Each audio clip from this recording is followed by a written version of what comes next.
On the far side of Earth's moon, shrouded in shadow and secrecy, lay Base Artemis.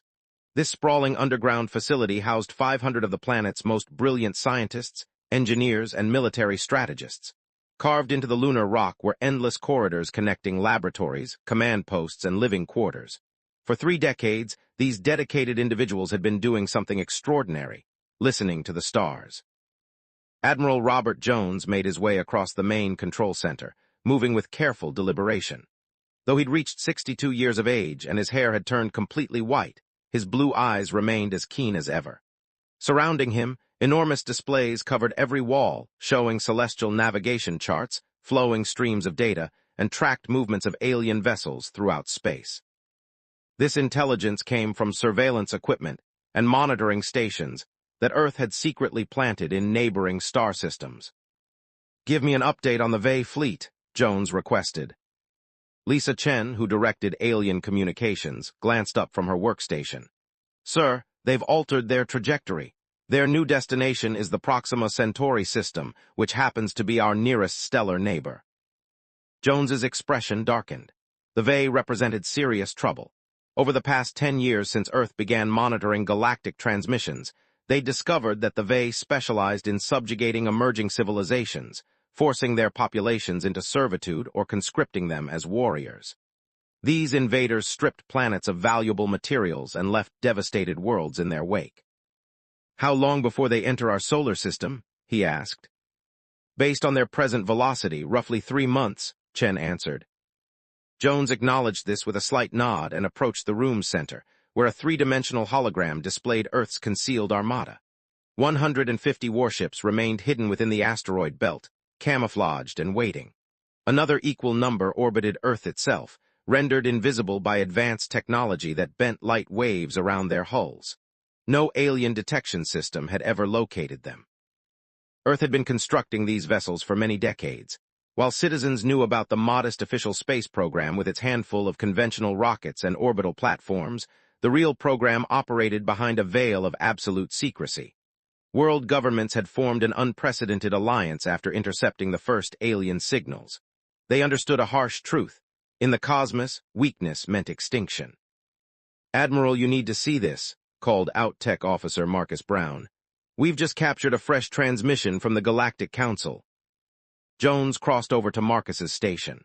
The Galactic Council consisted of 57 advanced alien civilizations that established regulations governing space navigation, commerce, and warfare. Earth had mastered their various languages years earlier, but had never transmitted a single response. "Let me hear it," Jones ordered. The monitor displayed 2 alien beings. One possessed blue-tinted skin and 4 limbs. The other resembled a towering insect with multifaceted eyes. They communicated through clicking sounds and vibrating hums, though the base's computers provided translations. "The Vay assert they've picked up strange energy signatures from the 3rd planet in that system," stated the blue-skinned alien. "Another underdeveloped world for their harvesting operations?" the insect inquired. "Most likely. Intelligence indicates only rudimentary space technology. A primitive orbital station, chemical propulsion rockets, the typical early development indicators. The Vay should encounter minimal resistance." "Has anyone issued a warning to them?" The blue alien produced a sound resembling laughter. "Why would anyone do that? One additional client species for the Vay means less interference with the rest of us. Besides, the regulations are explicit. No contact with developing civilizations until they independently achieve faster-than-light capability." The recording concluded, and silence filled the control room. "They're aware the Vay are targeting us," Chen said softly. "And they have no intention of helping," Jones replied without surprise. After years of surveillance, Earth had learned that the galaxy operated without compassion. Advanced civilizations either conquered their neighbors or remained indifferent to their suffering. Power belonged to the strong, while the weak either served or perished. This reality had driven Earth's decision to appear vulnerable while secretly building formidable strength. "Contact the President and the Joint Chiefs," Jones instructed. "The time for concealment is nearly over." 3 days later, Admiral Jones found himself standing in the White House Situation Room. Multiple screens lined the walls, displaying the faces of world leaders from every continent. President Maria Garcia occupied the head position at the table, her features grave and focused. "The Vay will arrive at our system in less than 3 months," Jones explained. "They believe we're an easy conquest, just another developing world with basic rockets and no real defensive capabilities." "What do they intend to do?" the British Prime Minister asked. "Based on their historical pattern, they'll demand immediate surrender. They'll appropriate our resources, establish military bases across Earth, and force humans into labor for their factories and mining operations. Anyone who resists will be executed as a warning to others." The German Chancellor leaned closer. "But we're not without defenses." "No," Jones confirmed, "we certainly are not." He activated a control, and the table's center illuminated with a hologram revealing Earth's true military capability. The concealed fleet, weapon systems capable of obliterating entire armadas, shield technology that could protect the planet from orbital bombardment. "For 50 years we've been preparing," Jones explained, "while allowing them to think we were just taking our first tentative steps into space." "Can we defeat them?" President Garcia asked directly. Jones nodded with confidence. "The Vay are dispatching 12 ships. That's what they consider overwhelming force against a primitive civilization. We have 300 vessels with superior technology. We won't simply win, we'll shock them." "And afterward?" the Indian Prime Minister inquired. "Once we reveal our true capabilities, the entire galaxy will know about us." "That's the real question," Jones acknowledged. "Once we demonstrate what we can actually do, everything transforms. We can't remain hidden any longer." President Garcia rose to her feet, making eye contact with each screen. "We've been preparing for this moment. We've constructed our forces while appearing weak. We've studied their languages, their technology, their politics. We know more about them than they know about themselves." She paused, her dark eyes burning with intensity. "Humanity has always survived through adaptation. When confronted with stronger enemies, we've used our intellect to gain advantages. That's what we've accomplished here on a planetary scale. The galaxy thinks we're primitive. They think we're helpless victims." She smiled, though warmth didn't reach her eyes. "It's time to show them how mistaken they are." At the lunar base, final preparations moved into high gear.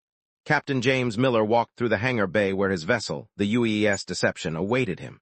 The ship was relatively small, designed to resemble Earth's most advanced publicly known spacecraft. Its weapons were completely concealed, its true engines disguised. From external observation, it appeared to be a simple exploration craft, but appearances could be profoundly deceiving. Miller's assignment was critical. When the Vay arrived, he would serve as Earth's first contact representative. He would perform the role of a surprised, terrified human encountering advanced aliens for the first time. He would plead. He would seem confused. He would delay. And then, when the timing proved right, Earth would spring its trap. "Running through the plan again, Captain?" asked his second-in-command, Lisa Chen, who had transferred from communications to join this mission. Miller nodded. "The Vay have followed this exact pattern on 23 other worlds. They arrive, they issue demands, they give the natives time to panic and submit. They never anticipate genuine resistance." "But we'll provide more than they expect," Chen said. "Much more," Miller agreed, looking at his ship. "The Deception is aptly named. For years, Earth has been the quiet observer, watching the bullies, learning their weaknesses, preparing ourselves. Now it's time to reveal we've been holding back." In the vast emptiness of space, the Vay fleet advanced steadily toward the Sol system. They had executed this operation countless times before. Locate a developing civilization, extract what they need, add another species to their empire. They had no idea this time would be different. They had no idea that Earth had been watching, waiting, and preparing. They had no idea that humanity was about to transform the galaxy forever. The 12 Vay ships entered the solar system radiating confidence. Their dark metal hulls absorbed light rather than reflecting it, making them appear like moving shadows against the starfield. Each vessel measured 5 times larger than the biggest spacecraft humans had ever publicly constructed. On the command bridge of the lead ship, General Dra studied the blue planet on his view screen. He stood tall with gray skin and eyes that glowed yellow in the bridge's dim lighting. 3 rows of small spines ran from his head's crown down to his neck, rising slightly as he contemplated his prey. "Another primitive world," he said to his second-in-command, Officer Mile. "Scan for their defenses." Mile manipulated controls on his panel. Detecting a small space station in orbit, several satellites, a handful of primitive chemical rockets. No energy weapons detected, no protective shields. He paused. There's a small vessel approaching from their moon. Only one ship. Draw's mouth parts formed what passed for a smile among his species. They're sending a welcoming committee. How polite. Should we eliminate it as a show of force? Mile asked. This represented standard Vay procedure. Demonstrate strength immediately to discourage any thoughts of resistance. No, Draw decided. Let's establish communication first. I want to witness the fear in their eyes when they understand what's happening. It makes the victory more satisfying. Aboard the UES Deception, Captain James Miller received the alert that the Vay fleet had entered the system. His small crew of 20 had trained for this moment for years. Each person knew their role in the carefully orchestrated deception. They've spotted us, reported Lisa Chen from the sensor station. They're scanning our ship. Miller nodded. Let them see exactly what we want them to see. Everyone, remember, we're surprised, frightened explorers who have never encountered aliens before. He straightened his uniform, deliberately designed to resemble a civilian scientific outfit rather than military attire, and issued the order. Open a channel when they make contact. Let's give the performance of our lives. He didn't have to wait long. The main display on the bridge flickered and revealed the alien face of General Dra. The Vay's yellow eyes studied the humans with cold interest. Miller had seen images of the Vay from intercepted transmissions, but he pretended to be shocked. He stepped backward, eyes widening with convincing fear. Who are you?" he stammered. Dra spoke in his own language, but the deception's hidden translation systems worked perfectly. The alien's words came through clearly. "I am General Dra of the Vay Expansion Fleet. Your world is now under our protection." Miller exchanged worried glances with his crew, all playing their parts perfectly. We don't understand. We're just a research vessel from Earth. We've never encountered other intelligent life before." "Your ignorance is not surprising," Dra said. "Your species is young, undeveloped. We have come to guide you." "Guide us?" Miller asked, letting his voice shake slightly. "Your world has resources we require. Your people have skills we can use. Submit to Vay authority, and many of you will survive to serve the greater good." Miller made a show of growing panic. This is a peaceful mission. We need to contact our leaders on Earth. Please give us time to understand what's happening. Dra's spines rose higher, a sign of amusement. "You have 6 of your Earth hours to inform your leaders. We will then begin our approach to your planet. Any resistance will be met with immediate destruction." The communication ended, leaving the bridge in silence. Lisa Chen looked up from her console, dropping the scared act now that the aliens couldn't see them. They bought it completely. Their scans never penetrated our hull disguise. Miller nodded, his fake fear replaced by determination. "Send the signal to Admiral Jones. The Vay have made their threat. Now we spring our trap." On Earth's moon, Admiral Jones received the message from the deception. Everything was proceeding as expected. The Vay had threatened Earth exactly as they'd done to other developing worlds. Jones opened a secure channel to President Garcia and the Joint Chiefs of Staff. "Madame President, the Vay have made contact and issued their ultimatum. Captain Miller is performing his role perfectly. They suspect nothing." President Garcia nodded on the screen. "Then it's time, activate the fleet." Jones turned to his command staff in the moon base.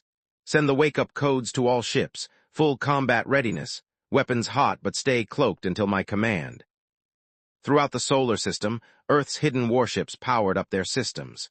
In the asteroid belt, 150 ships activated their engines but remained invisible behind their cloaking technology. In Earth orbit, another 150 did the same. These were not the simple rockets the world showed to the public. These were advanced warships with technology Earth had developed in secret over decades. Studying alien communications had given humans insights they might not have discovered for centuries otherwise. Jones watched on the large display as his ships moved into position, surrounding the Vay fleet in a 3-dimensional net. The aliens remained completely unaware. "Now we wait," Jones said. "Let them think their threats have us scrambling in fear." 5 hours after their ultimatum, the Vay fleet began moving toward Earth. They arranged their 12 ships in attack formation, ready to demonstrate their power against any pathetic resistance the primitives might attempt. On the Deception, Miller watched them approach. "They're in position," he said to his crew. "Send the coded signal to base Artemis." Chen pressed a sequence on her console. "Signal sent, Captain." Miller nodded and opened a channel to the Vay flagship. General Draw's face appeared on the screen once more. "General," Miller said, still playing the frightened human. "Our world leaders need more time. Please, we've never faced a situation like this." Draw's yellow eyes narrowed. "Time is over. Your world will submit or burn. We will destroy one of your cities as a demonstration of—" Miller interrupted him, dropping the act completely. His voice became steady and confident. "Actually, General, I think there's been a misunderstanding." Draw paused, confused by the sudden change. "You see," Miller continued, "Earth isn't the primitive world you think it is. We've been listening to your communications for decades. We know all about the Vay and how you prey on developing civilizations." "What is this?" Draw growled, his spines now fully raised in anger. Miller smiled. "A demonstration of our own." He nodded to Chen, who sent the second coded signal across the solar system. 300 Earth warships dropped their cloaking fields at once. In an instant, the 12 Vay ships found themselves completely surrounded. Earth vessels appeared everywhere, above, below, on all sides. On the bridge of his flagship, General Draw stared in disbelief at his sensor screens. "Impossible," he hissed. "Where did these ships come from?" "They were always here," Miller replied calmly. "We just didn't want anyone to know about them. You see, General, Earth decided long ago that when we finally met alien life, we'd be prepared. We've been holding back, watching, and learning, but not anymore." Jones's voice came through on an open channel to all Vay ships. "This is Admiral Robert Jones of Earth's Unified Space Command. Your ships are targeted by weapons that can disable or destroy you in seconds. Stand down immediately." For the first time in his long career of conquest, General Draw felt fear. He had led many fleet actions against developing worlds, but he had never walked into a trap like this. "You're bluffing," he said, but his voice lacked conviction. "A demonstration, then?" Jones replied. From the Earth ships, precisely targeted electromagnetic pulses hit the Vay vessels. Ship after ship lost power, their weapons and engines going dead in space. In 30 seconds, the entire Vay fleet floated helpless among the stars. Miller looked directly at General Draw, whose ship was the only one left partially functional so communications could continue. "Earth has been holding back, General," Miller said. "Not anymore. Remember that when you report back to your superiors." News traveled fast in the galaxy, even across vast distances. The Vay defeat spread from system to system through communication channels, trading posts, and diplomatic missions. A previously unknown species had not only resisted the Vay, but had defeated an entire fleet without destroying a single ship. In the great domed hall of the Galactic Council on the neutral world of Nexus, representatives from 57 species gathered in emergency session. The circular chamber hummed with worried conversations in dozens of languages. The central platform stood empty, waiting for the day's speakers. Toril, the blue-skinned, four-armed representative of the Messar Confederation, took his place at the main council table. As the current head of the council, he called the meeting to order. "We face an unprecedented situation," Toril announced, his voice amplified throughout the chamber. "A world that we classified as developing has revealed advanced technology and military capability beyond their expected level. They call themselves humans from the planet Earth." The insect-like Zith representative clicked her mandibles. "How did they advance so quickly without detection? Our monitoring system should have noticed." "They deceived us deliberately," replied Toril. "For at least 50 of their years, they have been intercepting our communications, learning our languages, and building their forces in secret while showing us only primitive technology." The chamber erupted in alarmed chatter. The idea that a young species could hide their true development was disturbing to many. Gree, the reptilian representative of the Vray, rose to speak. His scales were dark with anger. "These humans disabled our ships without warning. They committed an act of war against the Vay Empire. We demand the right to respond with full force." Toril fixed all 4 of his eyes on Gree. According to General Draw's own report, your fleet entered their system and threatened their planet with destruction if they did not submit to Vay rule. I believe many here would consider that the first act of war. Murmurs of agreement spread through the chamber. Many species had suffered from Vay expansion over the centuries. The real question, said the crystalline representative of the ancient Lumen, is what these humans plan to do next. If they have been watching us for decades, learning our weaknesses, building weapons in secret, are they preparing for conquest? Toral nodded. We have received a message from Earth. They are sending a representative. Dr. Anna Williams will address this council in person. The announcement caused another wave of concerned discussion. An unknown species with advanced technology was about to enter the heart of galactic politics. Dr. Anna Williams stood alone in her quarters aboard the Earth ship Diplomat. At 55, she had spent half her life studying alien languages and cultures. Her brown hair was streaked with gray, and the lines around her eyes showed years of dedicated work. Now she would be the first human to officially speak to the galaxy. The Diplomat was approaching the Nexus system under escort by 6 ships from the Galactic Council Security Force. Through the window, Williams could see the gleaming ring stations and the colorful ships of many species moving about. "Dr. Williams," came the voice of Captain Thomas over the intercom. "We're 30 minutes from docking at Nexus Station. Council Security has approved your shuttle's approach path." "Thank you, Captain," she replied. "Is the data package ready?" "Yes, Doctor. All the information you requested is loaded on your secure tablet. Admiral Jones sent a final message for you as well." Williams picked up her tablet and read Jones's message. "Remember, we're not apologizing for protecting ourselves. We're offering a new relationship, but on equal terms." She took a deep breath. Decades of listening to alien communications had given Earth valuable insights, but direct conversation would be different. The future of humanity might depend on what happened in the next few hours. The council chamber fell silent as Dr. Williams walked to the central platform. She wore a simple blue suit designed to be dignified without mimicking any specific alien style. She carried only her tablet, no weapons or other devices. Council sensors had scanned her thoroughly, finding only a standard human with no cybernetic enhancements or hidden technology. This seemed to surprise many of the representatives who had expected humans to be more alien. "Distinguished representatives," Williams began, her voice calm and clear. "I am Dr. Anna Williams of Earth. I come to explain our actions and to open honest communication with the galactic community." The Vay representative hissed. "Your kind ambushed our ships. You pretended to be primitive while building weapons." Williams turned toward him, unruffled by the outburst. "Your ships entered our system and threatened our world with destruction if we did not surrender. Based on Vay history with other developing worlds, we knew exactly what that meant." She touched her tablet and images appeared in the air above the platform. They showed planets stripped of resources, populations enslaved, cultures destroyed. "For decades, we watched how the Vay and others treated developing worlds," Williams continued.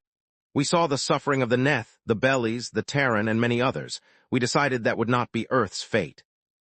The Lumen representative's crystalline form glittered as they spoke. "But why the deception? Why not announce yourselves to the galaxy when you achieved space travel?" Williams displayed new images, records of alien communications Earth had intercepted over the years.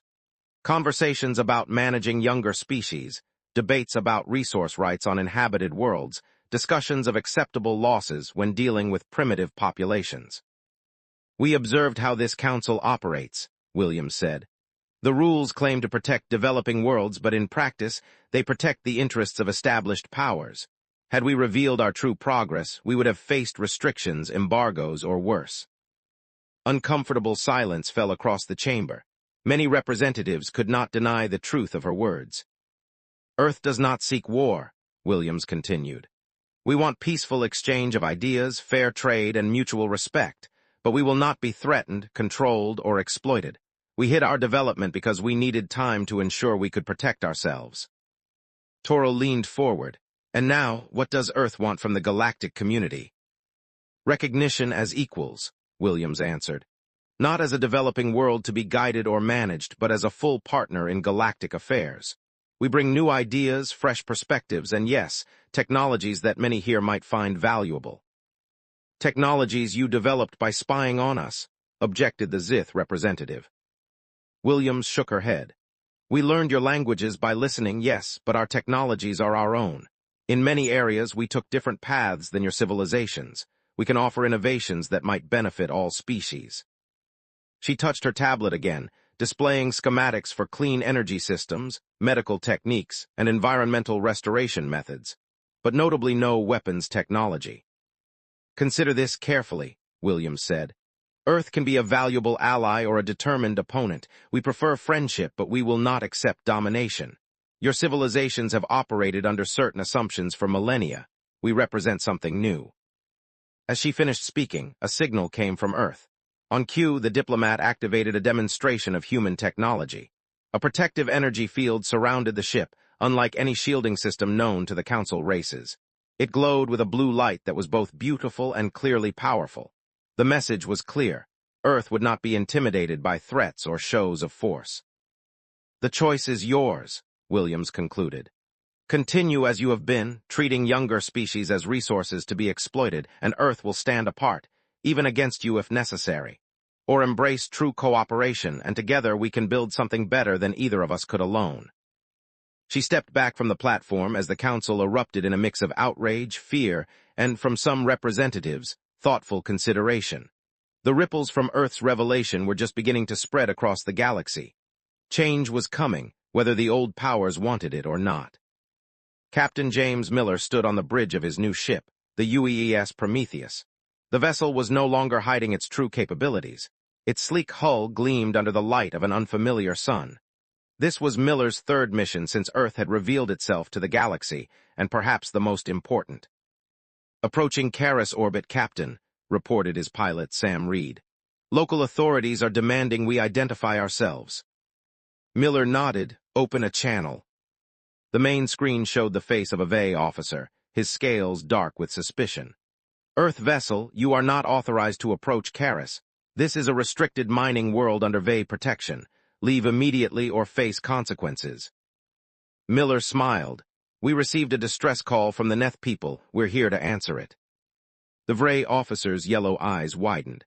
The Neth are our workers. They have no right to call for outside help. This violates council regulations on client relationships. Those regulations changed last week, Miller replied calmly. Perhaps you missed the council's update. The Emergency Relief Act now allows any species to request assistance if they face resource shortages or unsafe conditions. This was true. Dr. Williams had worked tirelessly in the Galactic Council to push through new protections for client species, the Council's polite term for enslaved worlds. The Vay officer sputtered. The Neth are perfectly safe under our guidance. They need no outside interference. Then you won't mind if we verify that directly, Miller said. We'll be landing at the main settlement in 30 minutes. Before the Vay could respond, Miller signaled to cut the transmission. Lisa Chen, now serving as his second-in-command, looked up from her console. Captain, they're powering up orbital defense platforms. As expected, Miller replied. Shield status. Full power, their weapons can't touch us. Miller turned to the rest of his bridge crew. Remember, we're not here to fight. We're here to show the Neth people that they have options. That's how we change the galaxy, one world at a time. The Prometheus landed smoothly in the main settlement's landing area. Outside, curious onlookers gathered. The Neth were thin beings with gray skin that had a slight blue tint. Years of working in the Vay's harsh mining operations had left many with breathing problems and bent postures. As Miller and his team stepped out of their shuttle, they found themselves surrounded by Vay guards, their weapons pointed at the humans. A Vay administrator pushed through the crowd. You have no authority here. Return to your ship immediately. Miller ignored him, looking past the guards to the gathered Neth. People of Karis, I am Captain James Miller of Earth. We received your call for help. An elderly Neth stepped forward despite the guard's warnings. I sent the message, he said in a raspy voice. I am Elder Tim. We heard about Earth standing up to the Vay. We heard about your new technologies. The Vay administrator hissed. This is sedition. Guards, take the Elder into custody. Miller stepped between them. Touch him and you'll find out exactly what happened to your fleet in the Sol system. The guards hesitated. Stories of Earth's technology had spread quickly. Miller turned back to Elder Tim. "We brought something to show you." He nodded to his team, who wheeled forward several large containers. "These are matter converters.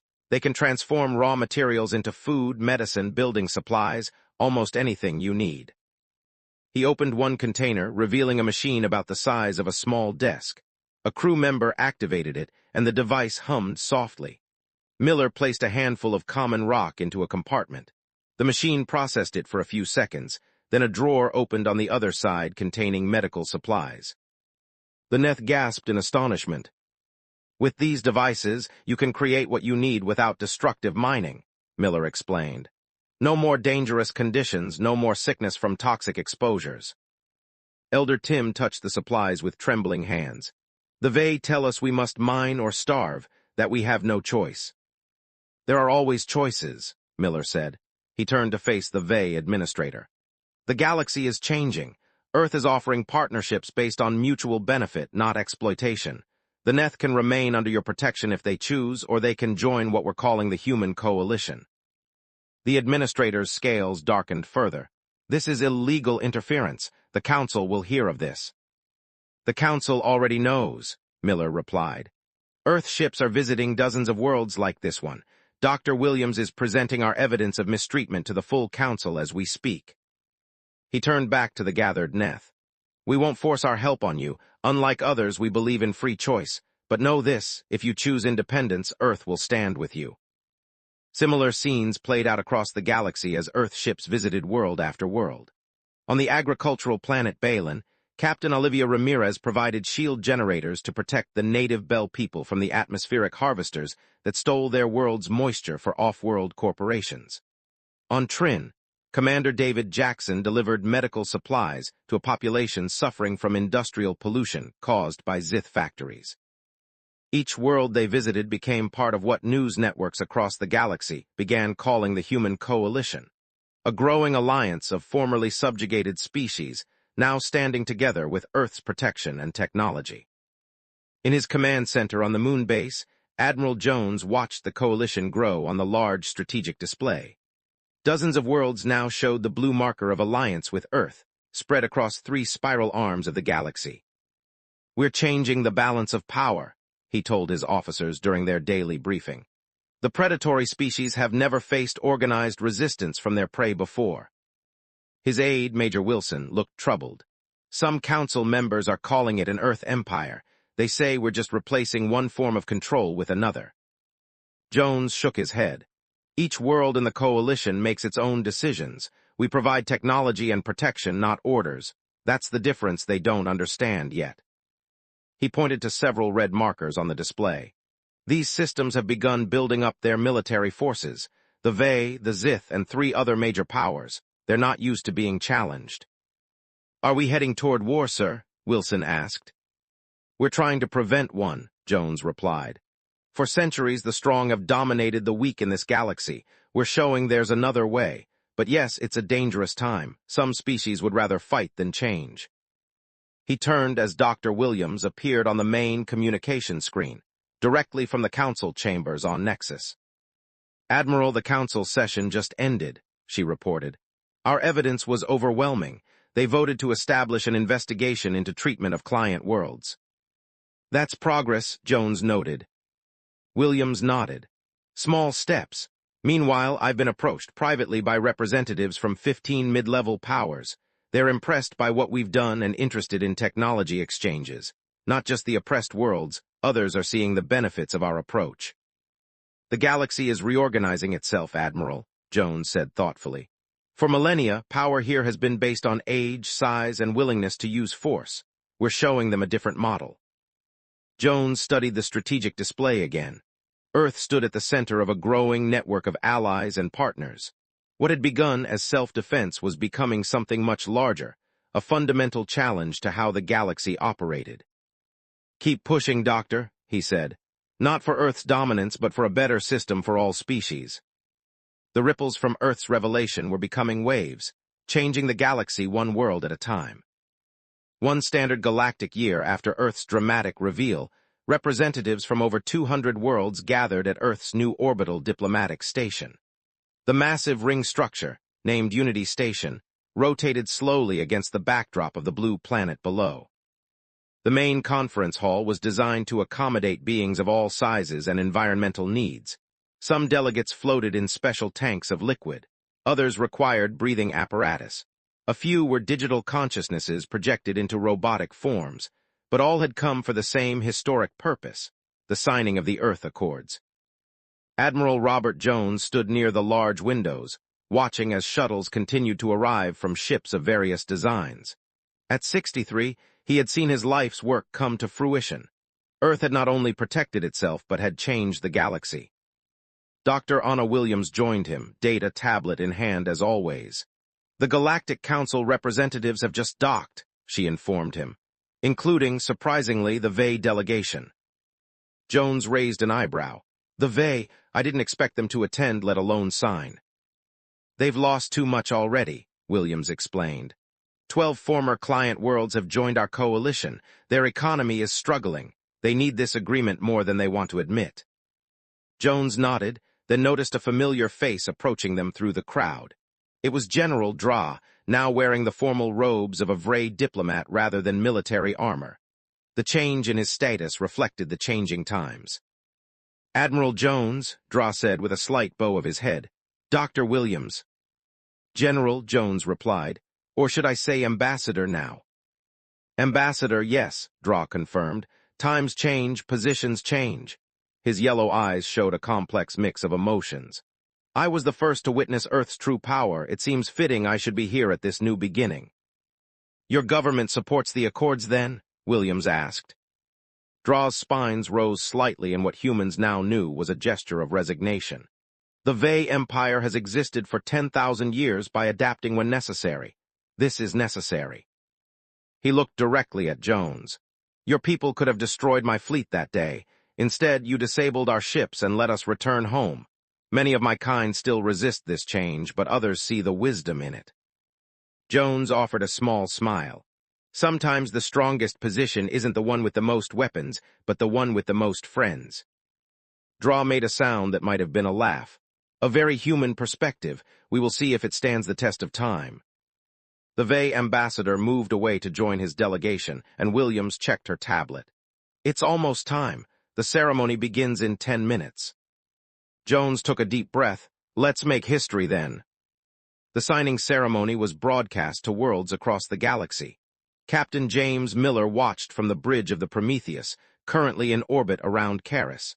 Elder Tim and other Neth leaders had gathered on the ship to witness the event. On the agricultural world of Balin, Captain Olivia Ramirez and the Bell people watched together in a field protected by Earth's shield technology, the air clean and moist for the first time in generations. Similar scenes played out on dozens of worlds, as formerly oppressed species celebrated a new era. At Unity Station, Dr. Williams took the central position at the podium. Behind her, Earth was visible through the large windows, a symbol of the changes sweeping the galaxy. "Representatives of the galaxy," she began, "we gather today to establish new principles for our shared future. The Earth Accords are built on ideas that may seem revolutionary to some, but which we believe are essential for true progress." She activated a display showing the key points of the agreement. All sentient species have the right to self-determination, technology sharing with ethical oversight, protection for developing worlds, respect for sovereignty regardless of advancement level, environmental preservation standards, peaceful resolution of disputes. "For too long, this galaxy has operated on the principle that might makes right," Williams continued. "The strong have taken what they wanted from the weak.